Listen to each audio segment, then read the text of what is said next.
Je m'appelle Julia Huguenin et je travaille pour la campagne de l'initiative contre l'élevage intensif. Alors Michel Arbelet, responsable du département production, marché et écologie à l'Union suisse des paysans.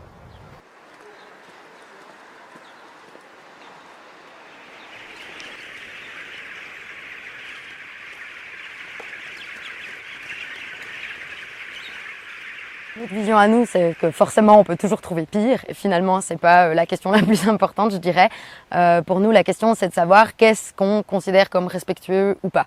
Par exemple, est-ce qu'on considère comme respectueux le fait qu'on puisse élever 27 000 poulets d'engraissement dans un seul bâtiment sans qu'ils puissent jamais voir profiter du plein air une fois dans leur courte vie de 35 jours. Voilà, alors ça c'est peut-être ma vision du respect, mais je considère que la Suisse peut et doit faire mieux.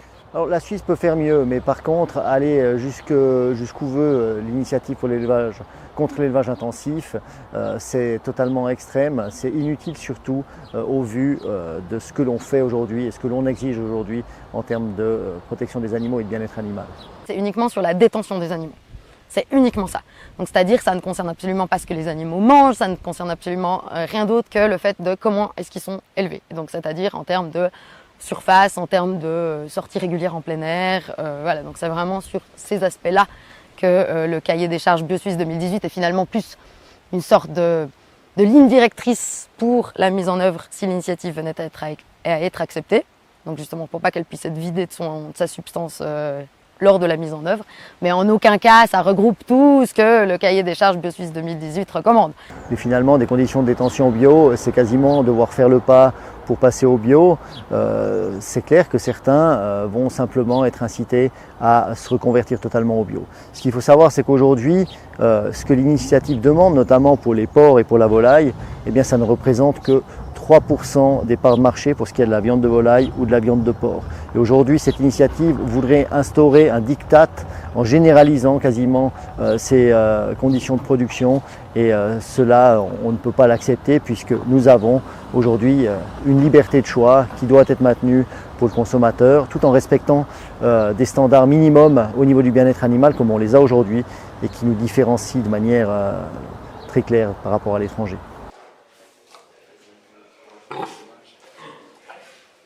Le soutien est plus visible aussi en Suisse alémanique. J'ai l'impression que de manière générale, c'est un peu plus facile d'amener ce débat-là de l'autre côté de la Sarine. J'ai assez souvent le retour de personnes qui nous soutiennent mais qui refusent de nous soutenir officiellement ou en tout cas publiquement parce qu'ils ont peur en fait, des retombées que ça peut avoir sur leur image auprès de leurs collègues, dans leur village et qui donc veulent pas s'impliquer. Et puis on entend également très souvent des choses assez fausses comme le fait qu'ils devraient produire 50% de leur fourrage pour leurs animaux si l'initiative passait, ce qui est absolument pas vrai par exemple. Très dernièrement, j'ai vu assez souvent des drapeaux contre l'initiative sur des fermes d'élevage de vaches laitières qui sont sans un immense pâturage, qui ont toute la place du monde et donc ça serait absolument jamais des exploitations qui seraient concernées même si l'initiative passait. Et donc là, effectivement, on a de quoi se demander de quoi elles ont peur finalement parce que c'est pas du tout ce type d'exploitation qui est visé par l'initiative. Il y a une incompréhension par rapport à cette initiative puisque tout ce que l'initiative exigerait, donc du bio par exemple, eh bien on le trouve déjà sur le marché. Aujourd'hui on a une offre extrêmement large en label notamment, dont le bio fait également partie, qui est disponible sur le marché. Je pense que la balle est plutôt dans le camp des consommateurs qui peuvent choisir en fonction de leurs attentes en termes de détention des animaux. Et force est de constater qu'aujourd'hui nous avons beaucoup plus d'offres. Typiquement dans la viande de porc, nous avons quasiment 60% de la viande de porc qui correspondrait aux exigences label. Mais par contre ces exigences label sont trouvent uniquement preneurs pour 30% du marché. Donc on voit qu'aujourd'hui on est presque plus en surproduction de bien-être animal qu'en déficit.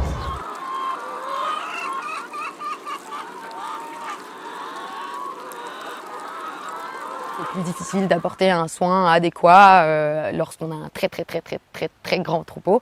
L'occupation, les sorties régulières en plein air, enfin bref, tout est plus compliqué si la taille du troupeau est vraiment énorme. C'est vraiment pas la revendication première de l'initiative, hein, vraiment cette histoire de taille de troupeau. C'est justement en fait c'est pour que les animaux aient à ce moment-là plus de place. Et puis encore une fois, ces questions typiquement de soins adaptés, c'est clair qu'on peut retrouver, et là l'Europe n'est pas épargnée non plus par l'utilisation vraiment très fréquente, trop fréquente d'antibiotiques dans le cadre des grands troupeaux.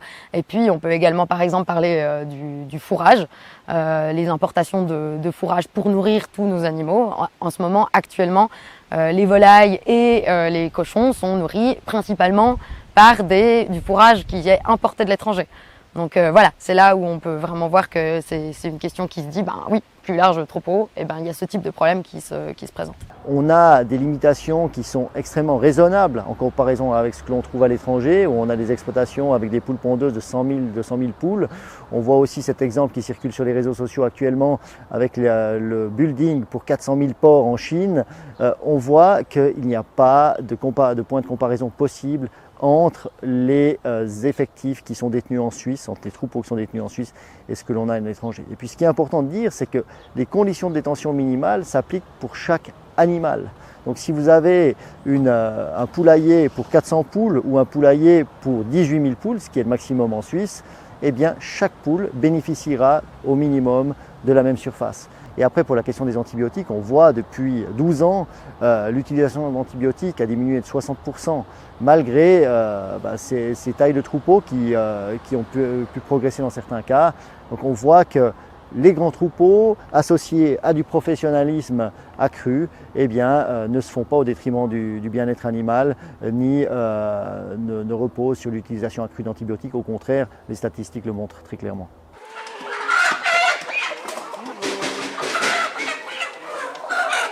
Alors déjà, il faut peut-être juste revenir sur ces chiffres. Donc d'où ils viennent d'une étude qui a été commandée par l'Union suisse des paysans, première chose. Et puis ils se basent sur, vraiment, ils sont absolument irréalistes parce qu'ils se basent sur une mise en œuvre de l'initiative qui ferait plus que ce qu'on demande dans le texte. Donc absolument improbable. Et puis si on se base par contre sur ce que la Confédération a donné comme estimation, une petite minorité d'exploitation, donc d'élevage en fait, qui serait touchée si l'initiative venait à être acceptée. Alors ces chiffres sont extrêmement crédibles, ils sont simplement mathématiques et on sait que typiquement pour la volaille, eh bien, on passerait avec des poulaillers de 18 000 poules pondeuses à maximum 2 fois 2 000 sur une exploitation, ce qui fait qu'on a une restriction extrêmement importante de la production au niveau des œufs et encore plus importante au niveau de la production de poulets, où là finalement on devrait avoir maximum 500 poulets par unité avec environ 2500 poulets par exploitation. Si finalement les effectifs là s'appliquent et qu'on n'arrive pas à augmenter le nombre de poulaillers pour respecter les conditions bio, ce qui serait extrêmement difficile au niveau de l'aménagement du territoire avec des nouvelles constructions, eh bien on aurait un effondrement de la production indigène de poulets alors que c'est une production qui est vraiment en vogue et on voit que le consommateur est friand de viande de poulet suisse, mais l'initiative l'en priverait. Alors probablement de la viande de volaille en moins. Ça risque effectivement de toucher ça. Après, si on regarde, on peut notamment... je trouve qu'il y a toujours une espèce d'incohérence au niveau aussi de la Confédération, parce que si on regarde les chiffres de l'OSAV, dit que la population suisse consomme 3 fois trop de produits carnés par rapport à ce qui est recommandé pour être en bonne santé. Donc après, on peut voir que justement aussi la population n'a pas toujours mangé autant de volailles, par exemple. Ça, c'est aussi une tendance alimentaire qui fait que justement la production de viande de volaille est vraiment en nette augmentation comparée à tous les autres. Et on peut bien imaginer qu'on puisse vivre bien en mangeant moins de volaille. Je pense que c'est pas trop épatant.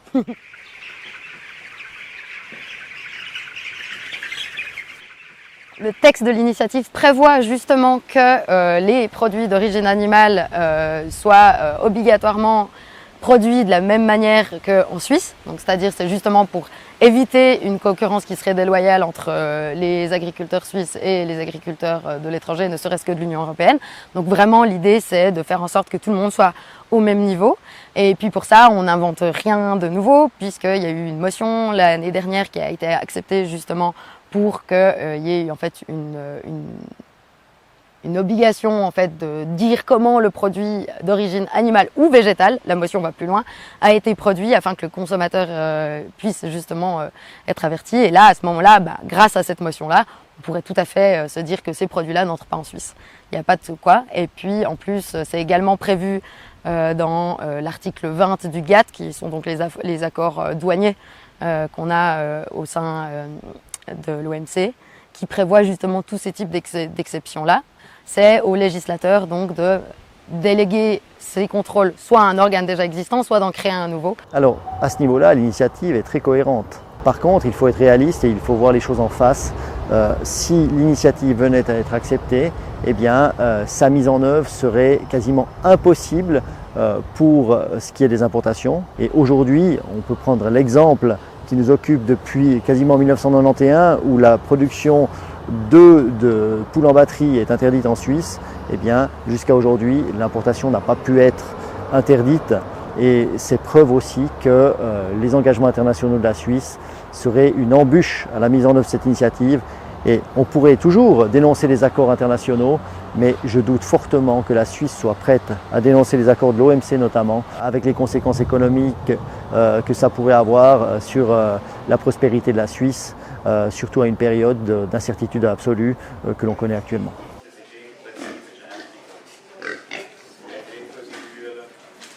Bon alors l'initiative justement elle prévoit un temps long finalement pour s'adapter, donc c'est-à-dire que pour toute exploitation déjà existante il y aurait 25 ans une fois la mise en œuvre de l'initiative effectuée, donc on peut se dire que ça prendra encore 30 ans, donc c'est plus d'une génération pour se mettre aux normes, donc on peut voir que c'est vraiment sur un temps très long, c'est une génération finalement d'éleveuses qui va modifier un peu peut-être effectivement un bâtiment, avoir un cheptel de volailles moins grand, enfin voilà, après tout ça est encore à voir, mais finalement en fait dans l'immédiat, ça ne changera rien pour personne, même si l'initiative venait à être acceptée en septembre. Les 25 ans, c'est un maximum. Donc après, tout dépendra de la mise en œuvre de l'initiative qui sera décidée par les chambres fédérales. Mais on peut dire qu'au lendemain d'une possible acceptation de cette initiative, eh bien, les conséquences seraient directes pour les exploitations puisqu'on ne construira plus la même chose. Il y a aussi d'autres aspects qui peuvent intervenir, c'est que aujourd'hui, il y a des soutiens pour les programmes volontaires de bien-être animal. Rien ne peut dire que ces programmes de bien-être animal ne soient pas imposés comme obligatoires beaucoup plus tôt que ces 25 ans. Et ça, là aussi, ça engendrerait une perte nette pour les agriculteurs qui aujourd'hui s'engagent en faveur du bien-être animal, et ils le sont une majorité.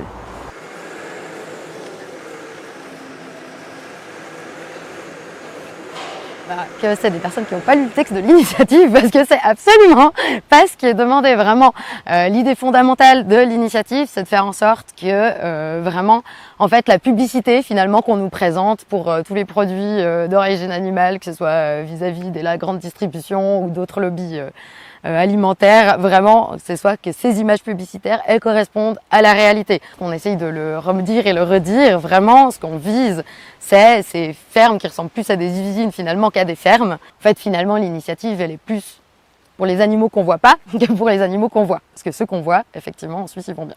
C'est clair qu'en Suisse, ce qu'on voit, c'est les herbivores qui sont au pâturage, qui mettent en valeur nos herbages de manière exceptionnelle. Mais c'est clair qu'après, nous avons des productions comme les poules pondeuses, les poulets ou les porcs qu'on voit peut-être moins à l'extérieur, ou alors il faut vraiment s'approcher des fermes pour les voir. Mais ce qu'on peut dire aujourd'hui, c'est qu'il y a un lien de confiance entre le consommateur et le producteur qui est garanti vraiment par cette législation sur les protections des animaux et par les programmes d'encouragement du bien-être animal. Mais finalement, je pense que le meilleur moyen pour agir en faveur du bien-être des animaux, c'est de voter chaque jour à l'étal plutôt que de voter cette initiative dans l'urne.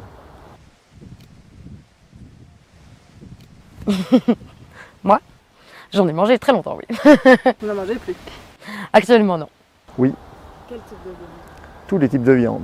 Je privilégie en premier lieu la provenance suisse et je privilégie aussi des labels de bien-être animal, puisque je sais que ces labels sont produits aujourd'hui en suffisance par les agriculteurs et on doit aider les agriculteurs en offrant vraiment les débouchés à ces labels, justement aussi en faveur du bien-être animal mais aussi en faveur de l'amélioration des conditions de vie des familles paysannes.